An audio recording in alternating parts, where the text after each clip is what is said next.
Parliament ఎన్నికలపైన BRS party నుంచి ఏ విధంగా సన్నాహాలు చేసుకుంటా ఉన్నారు జూబ్లీస్ ఎమ్మెల్యే మాగంటి గోపినాథ్ గారు ఉన్నారు. వారిని అడిగి మరిన్ని విషయాలు తెలుసుకుందాం. సార్ చెప్పండి సార్, ఇవాళ రాష్ట్రంలో కాంగ్రెస్ ప్రభుత్వం అధికారంలోకి వచ్చింది.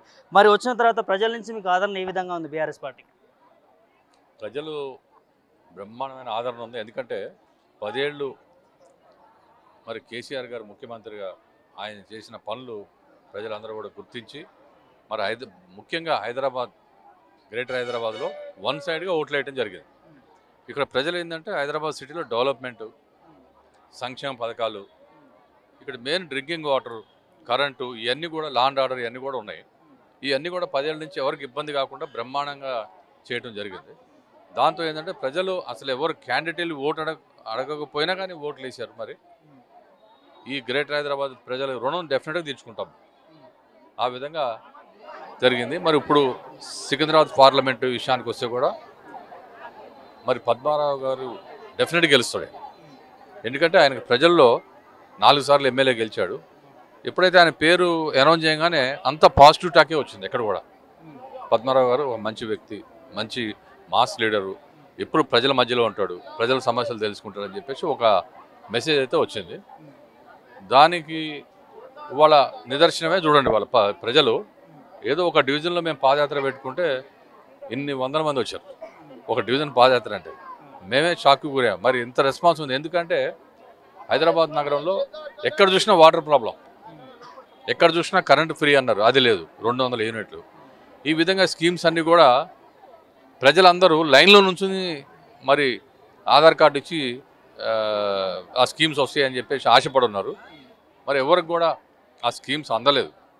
అందుకని ప్రజలందరూ కూడా చాలా కోపంగా ఉన్నారు. మరి మాకు కావాల్సింది, మేము ఎప్పుడు కూడా 10 ఏళ్లలో ఎవరిని లైన్లో నుంచోబెట్టలేదు, అన్నీ కూడా ఆన్లైన్లో చేసుకున్నాం. మరి వాళ్ళు ఈ విధంగా ఉంది. డెఫినెట్గా 12 సీట్లు గెలుస్తామని అనుకుంటున్నారు. ఒకవైపు అధికార పార్టీ వాళ్ళు ఒక్క సీటు గెలిచి చూడాలని అంటా ఉన్నారు, మీరు 12 సీట్లు అంటా ఉన్నారు. ఏం చెప్తారు సార్? ఛాలెంజ్ చేద్దాం కదా, రమ్మనండి, ఎవరైనా ఛాలెంజ్ చేయమనండి. ఒక సీటు రాదు, వస్తే రాజీనామా చేస్తాం, ఛాలెంజ్ చేయమని మేము చేస్తాం. మేము ఛాలెంజ్ చేస్తున్నాం, రమ్మనండి. ఎవరినైనా రాదని చెప్పి ఎవరైనా రమ్మనండి, ఛాలెంజ్ మేము కూడా ఛాలెంజ్ చేస్తాం. అవన్నీ తప్పుడు మాటలు, తప్పుడు సమాచారం. ఎందుకంటే మీరే ఇప్పుడు నిదర్శనం, మీరే సాక్ష్యం. మరి ఇంతమంది జనాలు వచ్చారంటే ఏ విధంగా స్పందన ఉందో మీరే చూడండి. ప్రజల్లో స్పందన ఈ విధంగా ఎప్పుడు కూడా పార్టీని, బీఆర్ఎస్ పార్టీకి మరి కేసీఆర్ గారు అంటే చాలా ప్రతి ఒక్కరికి అభిమానం. ఇప్పుడు మా పార్టీ నుంచి ఒకళ్ళిద్దరు పోయారు, వాళ్ళు కూడా ఏమంటున్నారు, కేసీఆర్ గారు చాలా మంచోడు, కేసీఆర్ గారు చాలా గొప్ప వ్యక్తి అంటున్నారు. కానీ కేసీఆర్ గురించి ఎవరు కూడా బ్యాడ్ కామెంట్ చేయలేరు కూడా. ఎందుకంటే ఆయన మా ఎమ్మెల్యేలని అంత బాగా చూసుకున్నాడు. ఏది ఉన్నా సరే ఎమ్మెల్యేలకే పవర్ ఇవ్వడం జరిగింది. మరి అంత బాగా చూసుకున్న వారు పార్టీని మారుతా ఉన్నారు సార్, దానిపైన ఏం చెప్తారు మీరు? 5 ఏళ్ళు ఒకలాగా ఉన్నాయా? ఇప్పుడు 5 ఏళ్ళే ఒకలాగా లేవు కదా.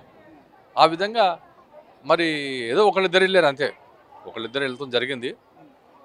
దానికి ప్రతి పార్టీలు ఉంటారు. వాళ్ళ కర్ణాటకలో రూలింగ్ పార్టీ నుంచి నలుగురు కాంగ్రెస్ ఎమ్మెల్యేలు అపోజిషన్ పార్టీకి పోయారు. మరి దాన్ని ఏమంటారు? రూలింగ్ పార్టీ నుంచి ఎవరైనా ఎమ్మెల్యేలు వెళ్తారా? మరి కర్ణాటకలో వెళ్ళారు. అందుకనే ఈ ఎలక్షన్స్ తర్వాత ప్రజలు కూడా తెలుస్తుంది, ఎవరు ఏందనేది తెలుస్తుంది. డెఫినెట్గా వాళ్ళ ప్రచారం వాళ్ళది, మా ప్రచారం మాది. మేము చేసిన అభివృద్ధి కార్యక్రమాలు, సంక్షేమం అయ్యే చెప్పుకుంటూ పోతాం మేము. అంతేగాని ఒకరిని విమర్శించాల్సిన అవసరం లేదు. మా పద్మారావు గౌడ్ గారు డెఫినెట్గా గెలుస్తుంది. దాంతోపాటు ఈ ప్రాంతానికి సంబంధించి సిట్టింగ్ ఎంపీ గారి గురించి కానీ, లేకపోతే దానం నాగేంద్ర గారి గురించి కానీ, మీ ప్రత్యర్థులు వారి గురించి చెప్పాలంటే ఏం చెప్తారు? నేను నా ప్రత్యర్థి అరవింద్ గురించి ఎప్పుడు ఒక మాట మాట్లాడలేదు. నాకు అపోజిషన్ విష్ణువర్ధన్ రెడ్డి గారు ఉన్నారు, ఆయన గురించి ఎప్పుడు మాట్లాడలేదు. నేను ఎప్పుడు క్యాండిడేట్ల గురించి ఎప్పుడు మాట్లాడదలుచుకోలేదు. పార్టీ పరంగా ఎప్పుడు మేము మాట్లాడుకుంటాం. ఎందుకంటే గతంలో మరి బీజేపీ అభ్యర్థికి ఛాన్స్ ఇచ్చారు. ఆయన 5 ఏళ్ళు సెంట్రల్ మినిస్టర్ చేశారు. ఆయన ఏం చేశారు అనేది ప్రజలకు తెలుస్తుంది. అదేవిధంగా దానం నాగేంద్ర గారు ఏంటంటే ఆయన ఈ టైంలో పార్టీ మారటం అనేది ప్రజలు జీర్ణించుకోలేకపోతారు.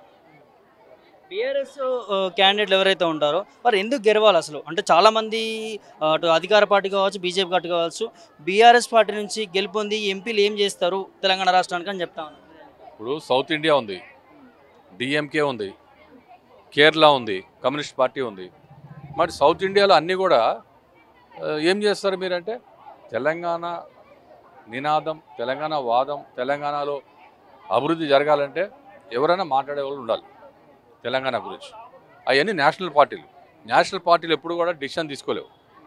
వాళ్ళు మొత్తం ఇండియా లెవెల్లో డిసిషన్ తీసుకుంటారు. కానీ రీజనల్ పార్టీలు ఎప్పుడు ఇమీడియట్ డిసిషన్ తీసుకుంటారు.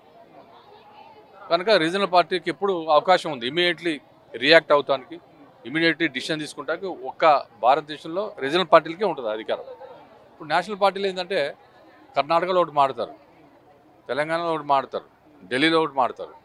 ఈ విధంగా నేషనల్ పార్టీలు ఉంటాయి. కానీ మేము రీజనల్ పార్టీలు అంటే డెఫినెట్గా ఒక మాట చెప్తే ఆ మాట మీద కట్టుబడి ఉంటాం. అందుకనే ప్రజలకి ఏం అవసరమో ఏం కావాలో మరి ఢిల్లీ పార్లమెంట్లో వినిపించాలంటే డెఫినెట్గా బీఆర్ఎస్ నుంచి ఎమ్మెల్యేలను ఎక్కువ మంది గెలిస్తే మరి తెలంగాణ గురించి అపోజిషన్ పార్టీలోనే మరి ఫైట్ చేయాల్సిన అవకాశం బాగా ఎక్కువ ఉంటుంది. వాస్తవానికి కాంగ్రెస్ ప్రభుత్వం వచ్చినాక కరువు వచ్చిందని చెప్పి ఇప్పుడు వైరల్ అవుతా ఉంది సార్. నిజంగా 10 ఏళ్ల పాలనలో ఇంత కరువు లేకుండానా, లేకపోతే బీఆర్ఎస్ నాయకులు దీన్ని పోలాంగ్ చేస్తూ ఉన్నారు? మీరు చెప్పాల్సింది నన్ను అడుగుతున్నారు. మీరే చెప్పాలి. ఎందుకంటే మీరు ప్రజల్లో తిరుగుతున్నారు, ఎప్పటికప్పుడు తెలుసుకుంటున్నారు. 10 ఏళ్లలో ఎప్పుడైనా కరువు వచ్చిందా మీరే చెప్పండి. ఎక్కడ లేదు.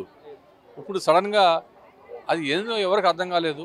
మరి నీళ్ళ ప్రాబ్లం ఉంది, కరెంటు ప్రాబ్లం ఉంది, రోడ్ల ప్రాబ్లం ఉంది, ప్రజల లా అండ్ ఆర్డర్ ప్రాబ్లం ఉంది.